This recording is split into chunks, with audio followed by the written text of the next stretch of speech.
Hello, good afternoon. I have the pleasure of presenting just after a break, so hopefully you're all nice and refreshed and ready to find out a little about Zen and our journey so far. So who am I? I am Richard Shaw. I'm the lead engineer at Zen and I run the network operations team.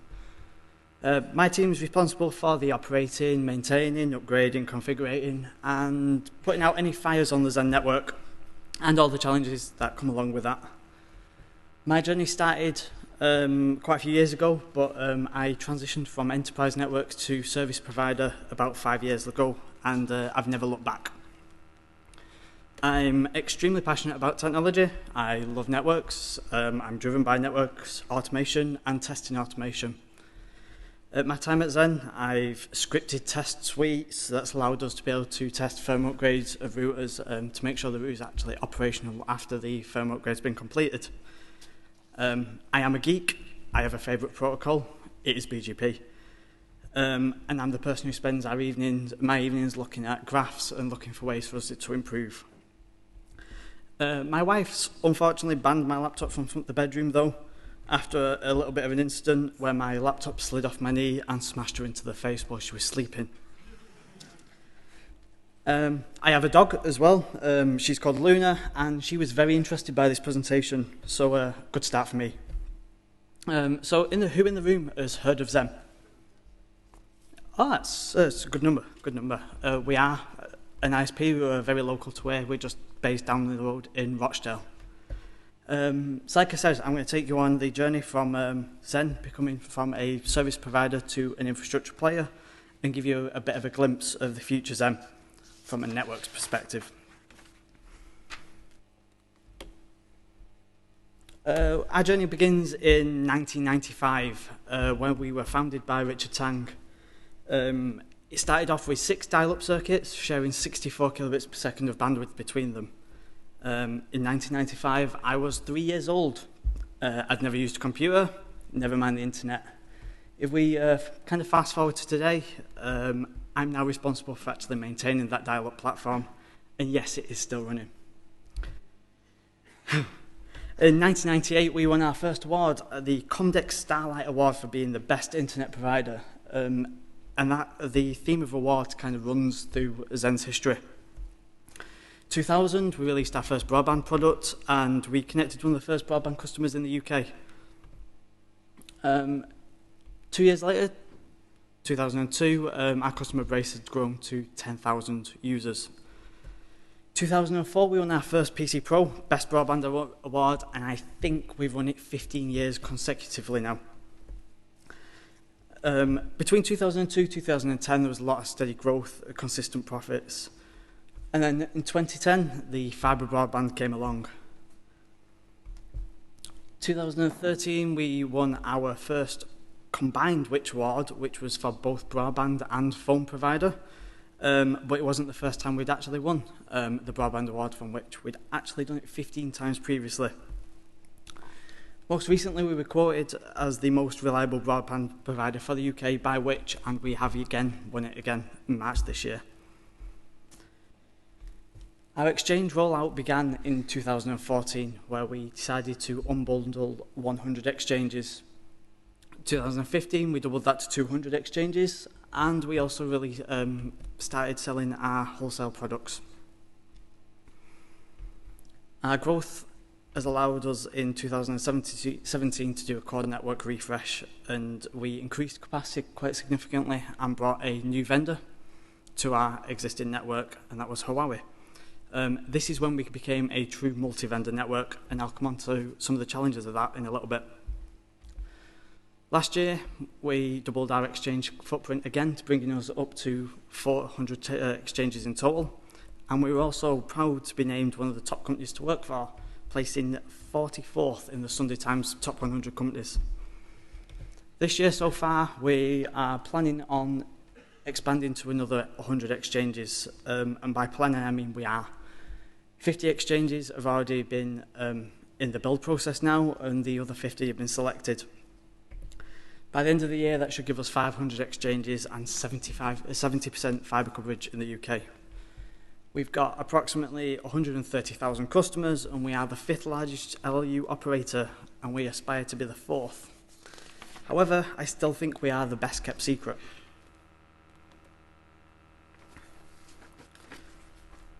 So how did we get to 400 exchanges? Our approach was mainly based on our existing customers. Looking where we have a large amount of customers and selecting exchanges in them areas where we get quite high density. We would then go out to that exchange and bundle it, put our MSAN in there for ADSL, and consume BT OpenReach cable links for fibre broadband. The aim of this approach was allowed us to bring our existing customers on net, which that then provided cost savings, lowering our cost to serve, improving our margins, and providing a better customer service. Our existing customers at the time were mainly residential and small business in residential areas. And as you can kind of see from the map, our on-net coverage does favour mainly residential areas. Our 400 exchanges is currently giving us approximately 55% FTTX coverage, with the next 50 bringing that up to about 65% FTTX coverage. We initially started with less of a business and Ethernet focus. However, in the most recent years that has changed, and out of our 400 exchanges we have 275 of them now with EAD services live.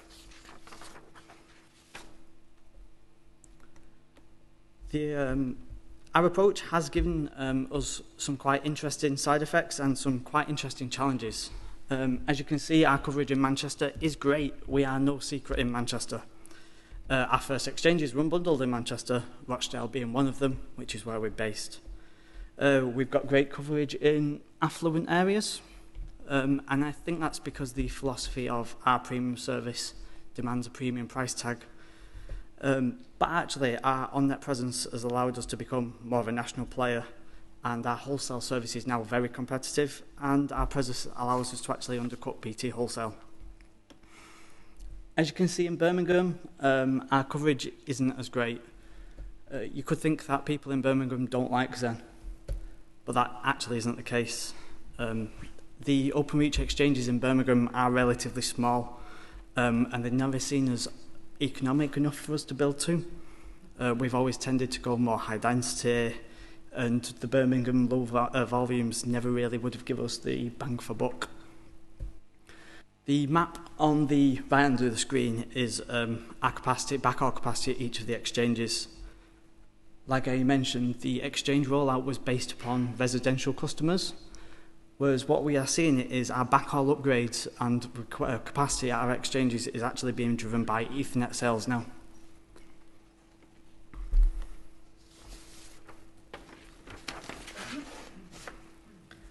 To give you a bit of a glimpse of our core network architecture, it is very much core-centric.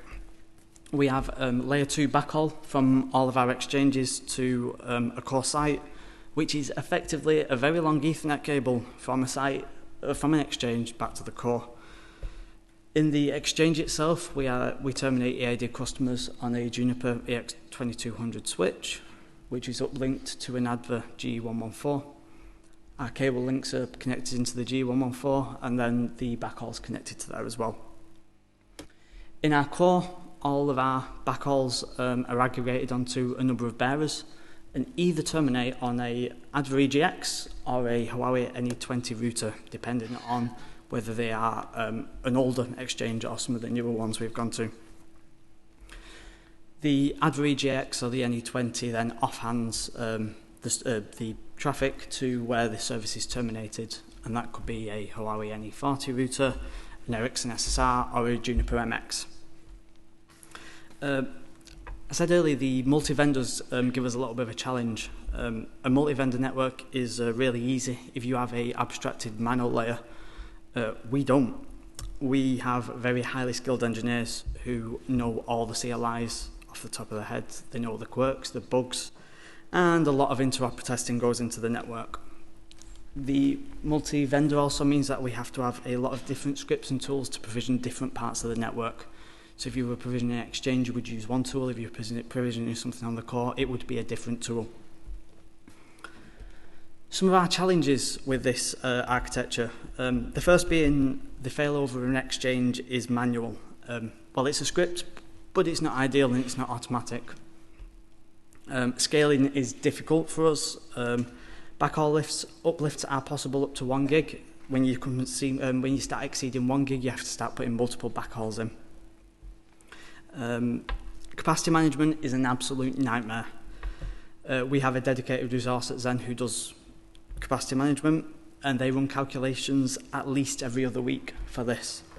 The calculation is we take the peak busy max and exchange, we then add on the largest customer that we have at that exchange, and then a little bit of overhead. And we do that for all 400 sites. If they were in the room now, they would probably kill me because I've really not just done that any sort of justice. The advantage to this approach for capacity management, though, is that it gives us some real granular detail. We don't have any congestion on the network, and we never lose a packet. If the backhaul ever exceeds 1 gig, additional backhaul is available for us. However, we can't lag the additional backhaul. So that means we have to separate services, which is not ideal for our NOC, and also means that we have to have additional devices in the exchange to deal with the different backhauls. If a customer wants a 1 gig circuit off us today, we will have to give them a dedicated backhaul because we don't want that 1 gig service to be able to starve out any of the other customers at that exchange. We have 10 gig in our metro areas, and they are in London, Manchester, and most recently Leeds. But the upgrade path to 10 gig is a forklift upgrade and a bit of a change in technology as well. We are planning a lot more metro rings in the next few years. A couple more things about the core-centric approach. Our ability to do NFV is quite limited. All the traffic has to come back to the core. Caching functions have to remain in the core. So unfortunately, if you're in Edinburgh, yes, your Netflix might have to come from London. Although our pay and transit's limited in the core. And also communications between the exchange have to come back to a core site. So if you're in Glasgow and you want to communicate with someone in Edinburgh, I'm sorry, you have to go to a core site first.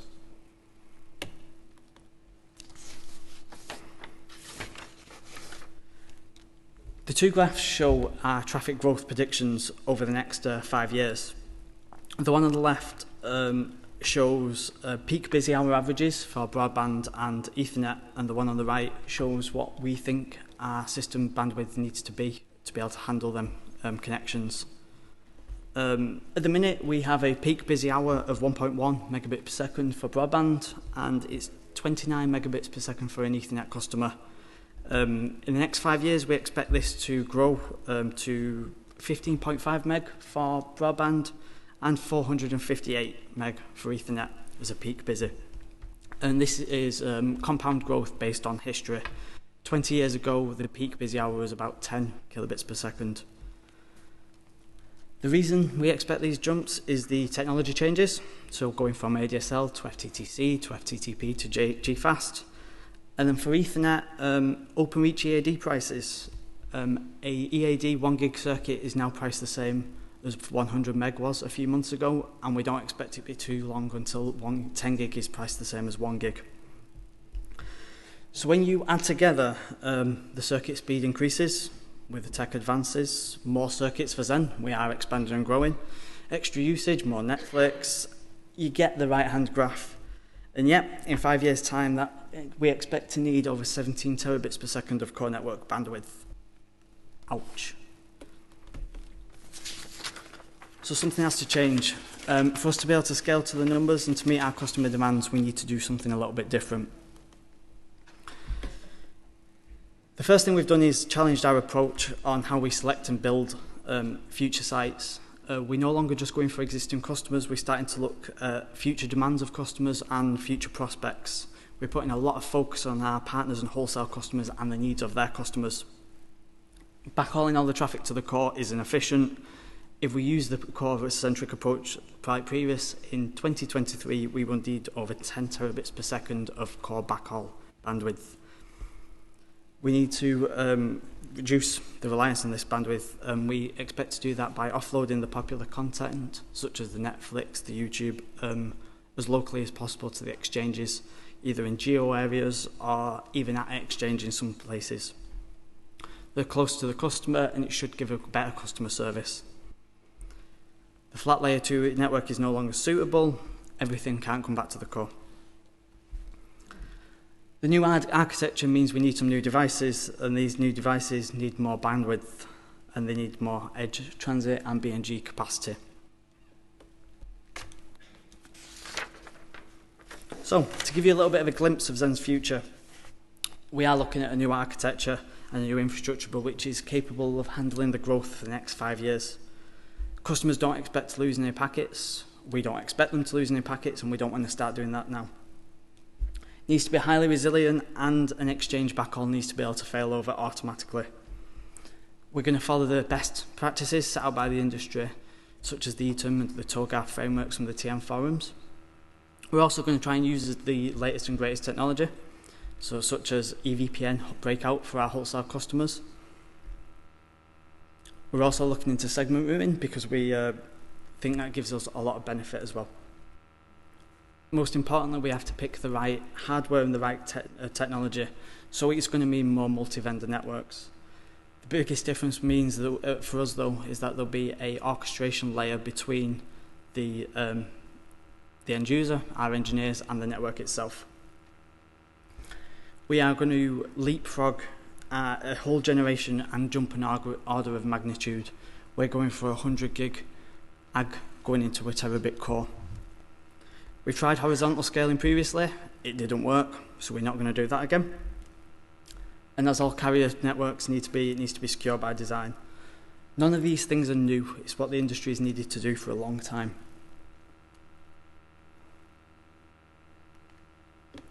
So, I'll finish off with some big numbers and show you what 2021 might look like for Zen. We are likely to up our footprint up to 700 exchanges, giving us over 80% FTTX coverage. Metro rings are going to be used for our exchange backhaul. Approximately 10 metro rings, each with N by 10 gig of bandwidth. Personally, I think we'll probably have some 100 gig rings in the mix, and if not, at least 100 gig capable. 5 terabit core network, 2 terabit peering and transit, 3 terabit of BNG capacity, and 2 terabits of Ethernet capacity. Once we found a solution for the scaling of 2021, 2025 becomes quite simple and quite easy because it's actually only 5 times everything. We might go to all 987 of the OpenReach parent exchanges, which will give us 100% coverage for FTTX products. We're going to connect at least 50 100 gig capable metro rings, and hopefully most of our exchange backhaul will be via a metro ring. And the 25 terabit core network, which is bigger than what Sky presented at UKNOF43. So, I'd like to say thank you for listening. If you want to talk in any more greater detail about this, about Zen's journey, or want to know about our excellent wholesale products, I'll be over at the stand at the end of the event, along with all of our wholesale team. Excellent. Thanks, Richard. Any questions in the room for Richard? No? Okay, excellent. Thanks, Richard. Appreciate it.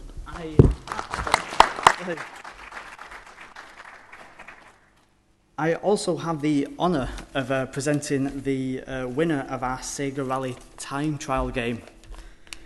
So, the leader topped the score chart with a time of 55.66 seconds, and that is Rob Lee from Colt. Do you want to give him a round of applause?